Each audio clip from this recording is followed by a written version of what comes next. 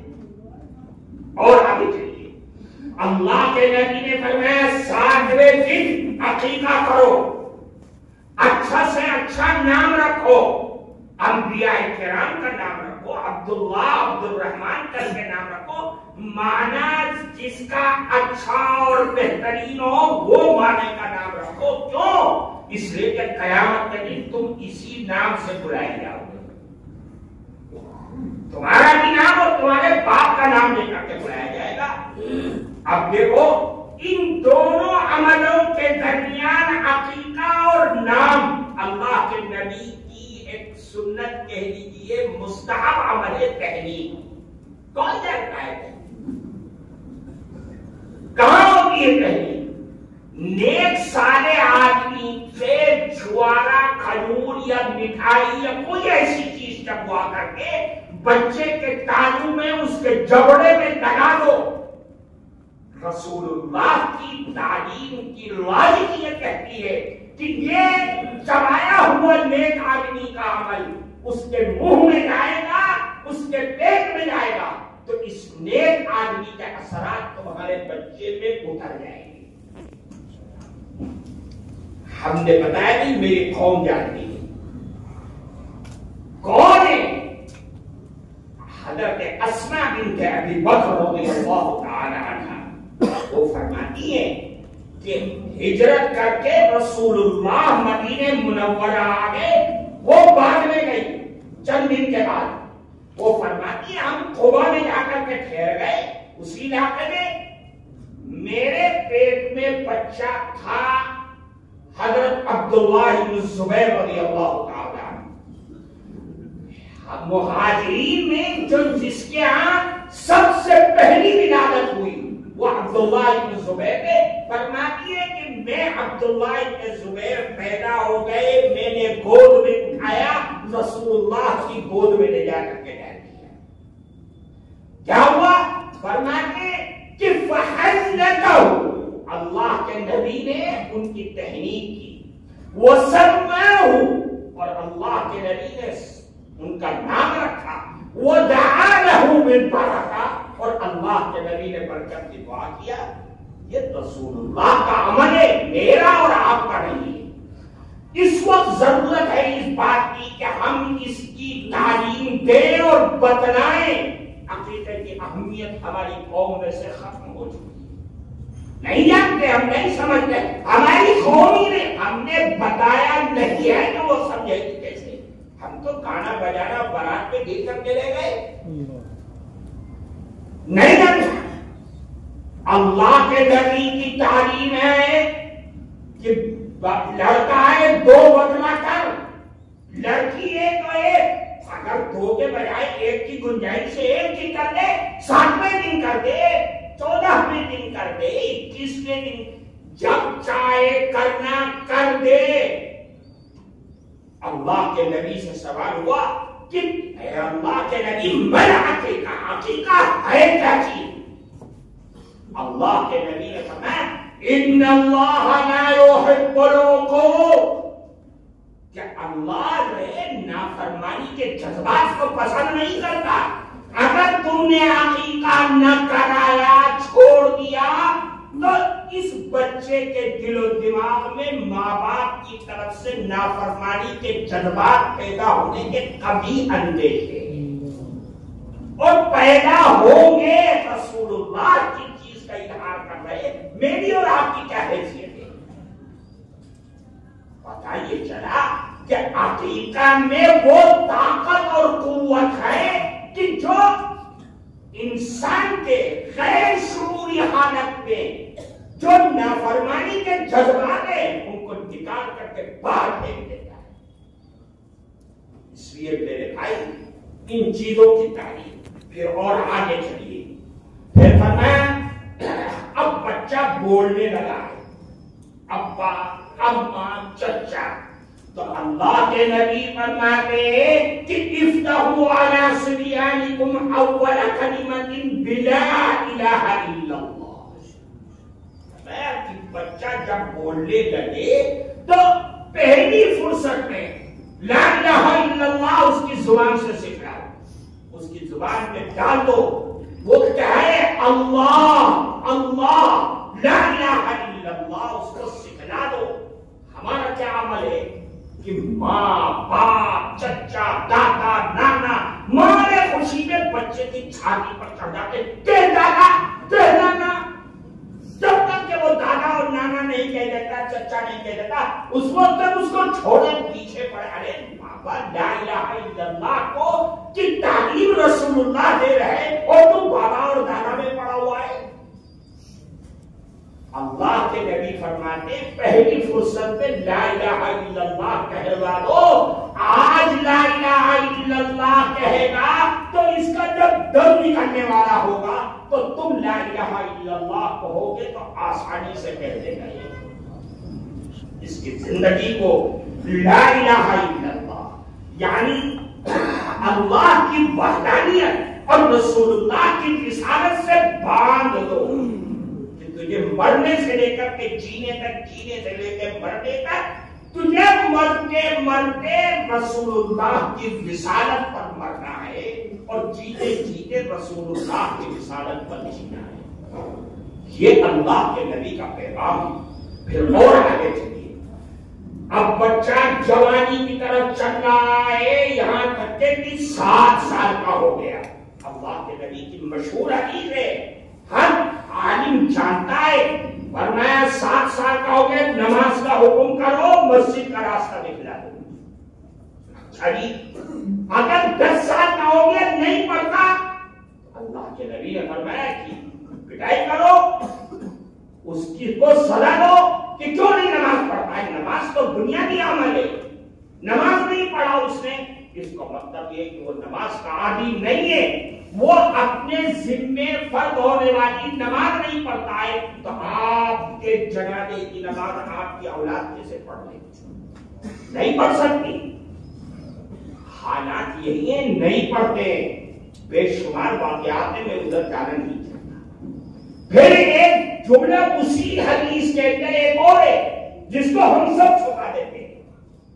اللہ کے نبی نے تیسرا جملہ فرمایا کہ ان بچوں اور بچیوں کا بستر الگ کر دو۔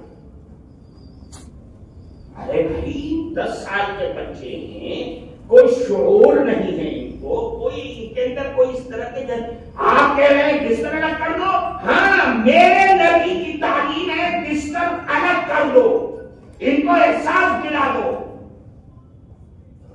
کہ تمہیں آج بستر تمہارا الگ کیا جا رہا ہے، ان فحاشی، ان منکرات، ان دلسوز واقعات کے پیدا ہونے سے پہلے جس سے آج پورا سماج جھوٹ رہا ہے، وہ بے پردگی، وہ حیا کا خاتمہ۔ ہم نے رسول اللہ کی تعلیم کو چھوڑا، ان فحش اور منکرات نے ہمارے چاروں طرف سے ہم کو گھیر کر کے رکھ دیا۔ میرے نبی کی تعلیم میں کوئی ایسی چیز نہیں ہے جس میں جوائنٹ فیملی کو بڑھاوا دیا جا رہا ہو۔ کوئی ہے تو کھڑا ہو کر کے اس کو بتلا دے۔ ہماری صاحب میں 4 بھائی ہیں، بڑی محبت ہے، آپ کے لیے الگ الگ ہو جاؤ، ہم تو ایک ہی رسوئی میں کھانا بنواتے ہیں، ایک ہی بستر پر بیٹھ کر کے ہم کھانا کھاتے ہیں، بڑی محبت ہے، ایک دوسرے کے دکھ درد۔ وہ بے ایمان ہے، وہ بے حیا ہے، وہ رسول اللہ کی زبان میں دیوس ہے۔ وہ 4 بہنیں اور چاروں کی بیوی ایک چھت کے نیچے رہ رہی ہیں، تو جاتا ہے کہ اپنی بھائی کے اوپر تیری نگاہیں پڑتی ہیں، کون سی شریعت، کون سی حدیث، کون سی رسول اللہ کی فقہ ہے کہ جس میں تجھ کو اجازت ہے اپنی بہن اپنے بھائی کی بیوی پر نگاہ ڈالنے کی؟ تمہارے لڑکے، ان کی لڑکی، ان کا لڑکا، تمہاری لڑکی، سب ایک چھت کے نیچے رہ رہے ہیں، سب ایک دوسرے پر نگاہیں ڈال رہے ہیں، نامحرم ہے کہ نہیں ہے؟ یہیں سے فحش اور منکرات اور بے حیائی کو جنم ملتا ہے۔ ہم نے جنم کے سارے دروازوں کو کھول دیا ہے۔ ہم نہیں بتلائیں گے، مجرم سمجھے جائیں گے، ہم اللہ کے دربار میں مجرم مانے جائیں گے۔ تعلیم کیجیے، انہیں سکھلائیے قوم کو۔ یہ معلوم ہے، پتہ نہیں کہاں تک صحیح ہے کہ بعض ملکوں میں شادی سے پہلے شادی کے بعد والی زندگی پر ٹریننگ دی جاتی ہے، اور وہ جب تک کہ اس ٹریننگ کورس کا سرٹیفکیٹ قاضی کے سامنے پیش نہ کر دے اس کا نکاح نہیں ہوتا۔ ہم نے آزاد چھوڑ دیا ہے، اور ہر معاف کیجیے گا ہماری برادری، میں بھی آپ کی برادری کا ہوں، آپ بھی میری برادری کے ہیں، حالات کو میں کہوں گا آپ سنیں گے، آپ کہیں گے میں سنوں گا۔ ہم نکاح پڑھاتے ہیں، یہود جیسی تنظیم، یہود جیسی جماعت جس کا سب سے پیر تک باطل اور کفران پر مبتلا ہے، کوئی انکار نہیں کر سکتا، ٹھگی چھپی بات نہیں ہے، وہ عیسائی اور یہودی بغیر عبادت خانوں میں جائے اپنے قوم کا نکاح اور شادی بیاہ نہیں کرتے۔ ہم کیوں کرتے ہیں مسجد کو چھوڑ کر کے؟ ہم نے مسجد کو چھوڑ دیا اور نکاح کی عظمت کو یہ میرج ہالوں میں کر کے ہم نے تباہ و برباد کر دیا۔ ہم مجرم ہیں اس کے، کون مجرم نہیں ہے؟ ہم اگر یہ طے کر دیں کہ مجھے میرے ہاتھ میں نکاح نہیں پڑھانا ہے، مسجد میں نکاح پڑھاؤ، ہم اپنے چند پیسوں کے لیے 1000-2000 کے لیے شریعت کو بانے طاق رکھ دیتے ہیں، نہیں سمجھتے اس کی اہمیت کو۔ رسول اللہ کی تعلیم کو پکڑنا ایک بنیادی چیز ہے۔ آخری حدیث سن لیجیے، وقت کو لے جانا ہے۔ اللہ کے نبی نے فرمایا اب بچہ ہوشیار ہو گیا، سب کچھ ہو گیا، ادبوا اولادکم علی ثلاث خصال حب نبیکم وحب اہل بیتہ وتلاوۃ القرآن۔ اپنی اولاد کو تربیت دیں۔ اب تربیت، دینی تربیت دینے کے لیے اللہ کے نبی نے فرمایا لَأَن يُؤَدِّبَ الرَّجُلُ وَلَدَهُ خَيْرٌ لَهُ مِنْ أَن يَتَصَدَّقَ بِصَاعٍ۔ فرمایا کہ اپنی اولاد کو صحیح دینی تربیت اور حسن معاشرت پر لا کر کے کھڑا کر دینا ایک صاف صدقہ کرنے سے بہتر ہے تمہارے لیے۔ یہ رسول اللہ کی تعلیم ہے،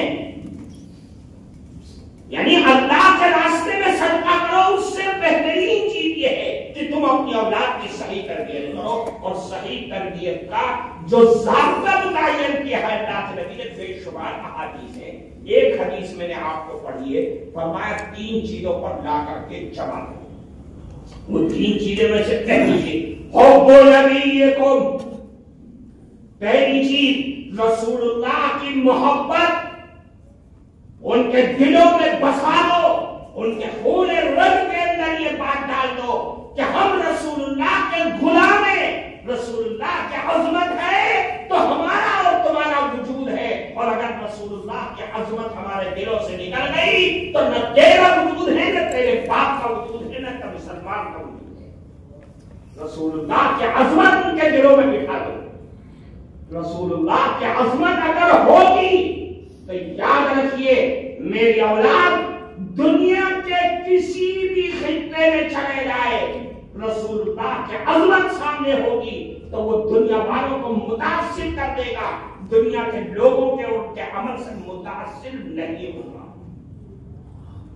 میرے نبی میری جان رگ ہے، میری نور نظر ہے، میرے خون کا قطرہ ہے، میرے دل کی دھڑکن ہے، میرے سر کا تاج ہے۔ رسول اللہ کی عظمت ہے تو سب کچھ ہے، اگر اس کی عظمت نکل گئی تو سب کچھ برباد ہو جائے گا۔ یہ کون ڈالے گا؟ یہ ماں ڈالے گی، یہ باپ ڈالیں گے، اور پھر یہ مکاتب کے ذمہ داران اساتذہ یہ ڈالیں گے۔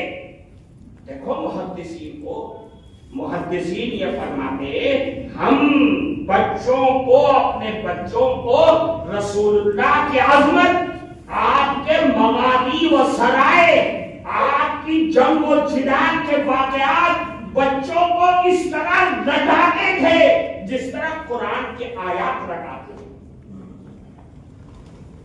جب ہم یہ تعلیم دیں گے تو فتنہ شکیلیت، فتنہ قادیانیت اور جو یہ بددماغ لوگوں کی سازشوں کے جو بارہا واقعات سامنے آتے ہیں، میرے بچے ان فتنوں سے محفوظ رہیں گے اور وہ یہ سمجھیں گے کہ میری ماں نے، میرے باپ نے، میرے بچپن کے اساتذہ نے میرے دماغ میں یہ بٹھا دیا ہے کہ اللہ کے بعد اس دھرتی پر اگر کوئی ہے کائنات کے اندر تو وہ میرے آقا جناب رسول اللہ صلی اللہ علیہ وسلم، ان کے علاوہ کوئی نہیں. اس لیے میرے بھائی ایک چیز پھر فرمایا وَحُبُّ أَهْلِ بَيْتِي، اور اہل بیت کی محبت کو بھر. آپ کے چچا، آپ کے تایا، آپ کے پھوپھیاں، آپ کی ازواج مطہرات، آپ کی صاحبزادیاں، آپ کے صاحبزادے، ان کو رٹا دو، ان کو بتلا دو. ہم نے چھوڑا ہے تو میری اولاد ہندوستان کے کرکٹروں کے نام اور ان کی خصوصیات، ان کے انعامات کو جس سے چاہے سن لیجیے.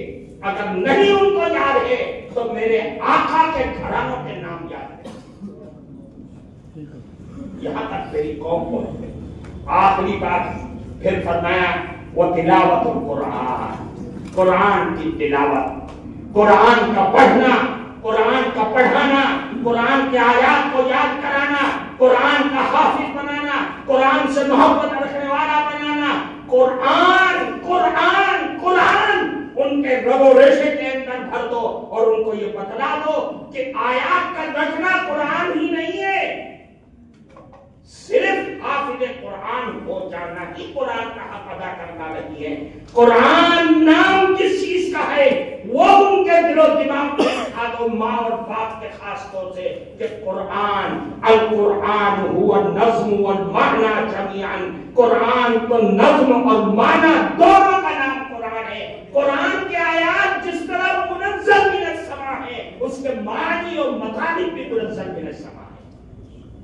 ہم نے حافظ قرآن کر کے چھوڑ دیا، لوگوں کو بتلایا ہی نہیں ہے کہ ابھی تو آدھا کام ہوا ہے. ہم نے بھی مٹھائی کھا دی، ان کے ماں باپ کے تحفے قبول کر دیے، میرا بچہ میرا شاگرد امام بن گیا، بہت خوش ہو رہے. ارے آدھا ہوا ہے، اسے یہی نہیں معلوم کہ سود حرام ہے، اسے یہ نہیں معلوم کہ غیبت اور جھوٹ حرام ہے، بےایمانی اور رشوت لینا حرام ہے، اسے یہ معلوم نہیں جھوٹی گواہی دینا مہا پاپ ہے. کچھ نہیں جانتا وہ.